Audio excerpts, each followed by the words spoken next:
Жабраил алейхиссалам мен деді. Бұл Ибрахим алейхиссаламның улоусы. Ушул улоуға минеп, Байтул Харамға, Меккеге зияратқа келетеле деді. Мен аға миндім. Менерім менен уча баштады. Жабраил алейхиссаламда чоғу учты. Жабраил алейхиссалам бір жерді тоқтатып түш деді. Түштім. Намаз оқы деді. Намаз оқыдым. Емне себептен бұл жерде намаз оқығанын білесің бе деді. Жоқ дедім. Құда қаласа ушул жерге хижрат қылып келесің деді. Жана жолубузду уланттық.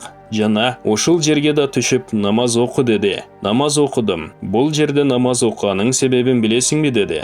Жоқ дедім. Бұл жер Тур тоосу. Ушул жерде Муса алейхиссалам Аллах Таала менен сүйлөшкөн. Жана жолубузду уланттық. Жана бұл жерге да түшіп намаз оқы деді. Түшіп намаз оқыдым. Бұл жер Байтуллахым. Иса алейхиссалам төрөлгөн жер деді. Жана жолубузду уланттық.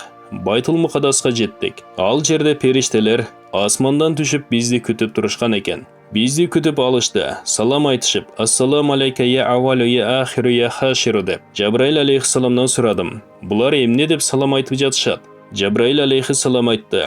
Ал дегени, сен кыямат күнү алгачкы жерден башын көтөрүп чыгуучулардан болосуң жана алгачкы шапаат кылуучулардансың жана алгачкы шапааты кабыл болгондордонсуң. Сен пайгамбарлардын акыркысың. Сенден кийин пайгамбар болбойт. Кыямат күнү адамдардын макшарда топтолуусу да сени менен жана сенин үммөттөрүң менен болот.